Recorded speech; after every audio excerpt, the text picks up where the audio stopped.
नमस्ते। जरा सोचिए, दूसरा विश्व युद्ध बस शुरू ही होने वाला था। भारत को एक साथ मिलकर अंग्रेजों से लड़ना था। लेकिन ठीक उसी वक्त आज़ादी की लड़ाई अपने ही दो सबसे बड़े हीरोज के बीच बट गई। ये कहानी सिर्फ एक पॉलिटिकल झगड़े की नहीं थी, ये तो सोच का, विचारधारा का महायुद्ध था। तो ये मामला सिर्फ पॉलिटिकल डिफरेंस का नहीं था।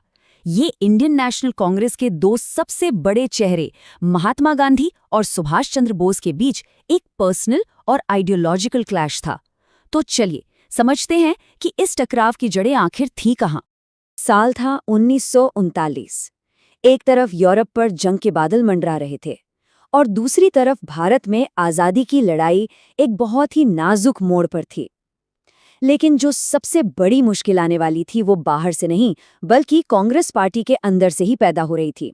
और इस पूरे टकराव का सेंटर पॉइंट बना 1939 का कांग्रेस प्रेसिडेंट का इलेक्शन। सुभाष चंद्र बोस ने एक बहुत ही कंट्रोवर्शियल फैसला लिया। उन्होंने गांधी जी की मर्जी के खिलाफ दूसरी बार प्रेसिडेंट पद के लिए चुनाव लड़ने का ऐलान कर दिया। तो देखिए, ये चुनाव सिर्फ दो लोगों के बीच नहीं था। ये असल में दो अलग अलग सोच, दो विचारधाराओं की लड़ाई थी। एक तरफ थे बोस, जो रेडिकल चेंज और फास्ट एक्शन चाहते थे, और दूसरी तरफ थे गांधी जी के कैंडिडेट पट्टाभी सीतारमैया, जो पुराने और आजमाए हुए रास्ते पर ही चलना चाहते थे।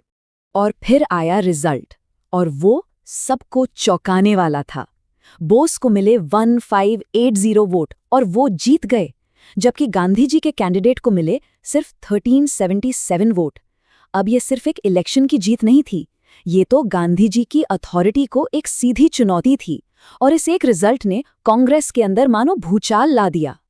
गांधी जी के रिएक्शन ने तो जैसे आग में घी डाल दिया। उन्होंने साफ साफ कहा, पट्टाभी की हार मेरी हार है। सोचिए, इस एक लाइन ने पूरे इलेक्शन को पर्सनल बना दिया। अब ये कोई पॉलिटिकल हार जीत नहीं रही, ये सीधा सीधा गांधी वर्सेस बोस का मुकाबला बन गया। लेकिन बोस की ये जीत ज्यादा दिन टिकी नहीं। ये जल्द ही एक पॉलिटिकल ट्रैप में बदल गई, जिसे हम त्रिपोली क्राइसिस के नाम से जानते हैं। हुआ ये कि मार्च 1939 में एक ऐसा रेजोल्यूशन पास किया गया जिसने बोस के हाथ ही बांध दिए। उनसे कहा गया कि वो अपनी वर्किंग कमेटी सिर्फ गांधी जी की मर्जी से ही बना सकते हैं। अब गांधी जी का सपोर्ट तो था नहीं, ऊपर से उनके साथियों ने इस्तीफे देने शुरू कर दिए। आखिरकार अप्रैल आते आते बोस के पास प्रेसिडेंट पद से इस्तीफा देने के अलावा और कोई चारा नहीं बचा। तो ये लड़ाई सिर्फ प्रेसिडेंट की कुर्सी की नहीं थी, जैसा कि लग सकता है। इसके पीछे तो आज़ाद भारत को लेकर दो बिल्कुल अलग अलग सपने थे। चलिए अब जरा गहराई में उतरते हैं और समझते हैं कि इन दो महान लीडर्स के बीच सोच का फर्क आखिर कितना बड़ा था। देखिए, सबसे पहला और सबसे बड़ा फर्क था तरीके को लेकर, मतलब आज़ादी हासिल कैसे की जाए। गांधी जी का विश्वास अहिंसा में अटूट था। वो मानते थे कि रास्ता भी उतना ही पवित्र होना चाहिए जितनी मंजिल। दूसरी तरफ थे बोस, जो यूरोप की क्रांतिकारी राजनीति को देख चुके थे। उनका मानना था कि सिर्फ अहिंसा से काम नहीं चलेगा। अंग्रेजों जैसी ताकत को हटाने के लिए अगर जरूरत पड़े तो ताकत का इस्तेमाल भी करना पड़ेगा। और तरीकों का यही फर्क उनकी फॉरेन पॉलिसी की सोच में भी दिखता था। गांधी जी के लिए नैतिकता, मोरालिटी सबसे ऊपर थी। इसीलिए उन्होंने नाजी या फासिस्ट ताकतों से किसी भी तरह के गठबंधन को साफ मना कर दिया। लेकिन बोस का नजरिया ज्यादा प्रैक्टिकल था। उनका फॉर्मूला सिंपल था, दुश्मन का दुश्मन दोस्त। उन्होंने ब्रिटेन को कमजोर करने के लिए उसके दुश्मनों यानी जर्मनी और जापान जैसी शक्तियों से मदद लेने में जरा भी हिचकिचाहट नहीं दिखाई। अब ये मतभेद सिर्फ आज़ादी पाने तक ही नहीं थे, ये इस बात पर भी थे कि आज़ाद भारत आखिर होगा कैसा। गांधी जी एक रामराज्य का सपना देखते थे, मतलब एक डिसेंट्रलाइज्ड सिस्टम जहां असली पावर गांवों के पास हो, न कि किसी बड़ी सेंट्रल गवर्नमेंट के पास। वहीं इसके बिल्कुल उलट बोस का मानना था कि आज़ादी के बाद भारत को एक मजबूत, सेंट्रलाइज्ड और यहाँ तक कि एक अथॉरिटेरियन सरकार की जरूरत पड़ेगी, ताकि देश को गरीबी और पिछड़ेपन से तेजी से बाहर निकाला जा सके। सरकार पर उनकी इसी अलग सोच ने उनके इकोनॉमिक मॉडल को भी तय किया।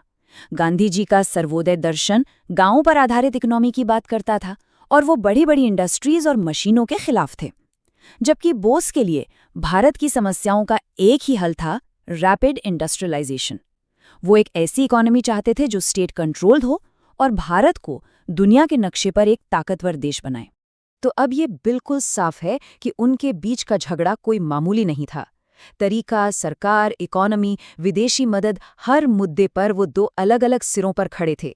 असल में ये लड़ाई भारत की आत्मा के लिए थी कि आज़ाद भारत का भविष्य कैसा होगा। तो अब सवाल ये उठता है कि सोच के इस गहरे फर्क ने वर्ल्ड वॉर II पर भारत के स्टैंड को कैसे प्रभावित किया। चलिए देखते हैं। कांग्रेस के अंदर ही वॉर को लेकर 3 अलग-अलग राय बन गई थी। एक तरफ गांधी जी थे, जो फैसिज्म के खिलाफ थे और ब्रिटेन को बिना शर्त लेकिन अहिंसक तरीके से सपोर्ट करना चाहते थे। दूसरी तरफ बोस और उनके साथी थे, जो इसे एक मौके की तरह देख रहे थे कि ब्रिटेन की मुश्किल का फायदा उठाकर आज़ादी के लिए एक बड़ा आंदोलन खड़ा किया जाए। और फिर बीच में थे नेहरू, जो कहते थे कि हम फैसिज्म के खिलाफ तो हैं, लेकिन एक गुलाम देश की तरह नहीं लड़ेंगे, पहले हमें आज़ाद करो। इस 3 तरफा खींचतान ने कांग्रेस को एक तरह से पैरालाइज कर दिया।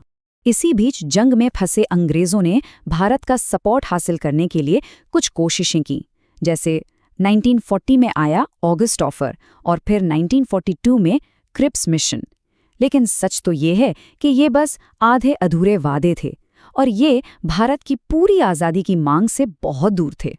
गांधी जी ने क्रिप्स मिशन के लिए जो कहा, उससे सब कुछ साफ हो जाता है। उन्होंने इसे कहा एक डूबते हुए बैंक का पोस्ट डेटेड चेक। ये लाइन उस वक्त के गहरे अविश्वास को दिखाती है और जाहिर है ये सारी बातचीत फेल हो गई। तो आखिर में सवाल आता है इस टकराव की लेगेसी का, इसकी विरासत का। ये एक ऐसी दुविधा है जो शायद आज भी पूरी तरह सुलझी नहीं है। गांधी बोस के इस टकराव ने आज़ादी की लड़ाई के सामने एक बहुत ही बुनियादी सवाल खड़ा कर दिया। एकता, पर किस कीमत पर? और जिस आज़ादी के लिए इतनी बड़ी लड़ाई लड़ी जा रही थी, उसका असली मतलब क्या था? उसका मकसद क्या था? एक ही मंजिल थी पर रास्ते 2 थे, और ये हमें एक बहुत बड़े सवाल के साथ छोड़ जाता है। अगर भारत के 2 सबसे बड़े नेता ही एक साथ नहीं आ सके, तो अगर वो साथ होते तो कैसा देश बनाते? इसका जवाब शायद आज भी इतिहास में ही कहीं दफन है।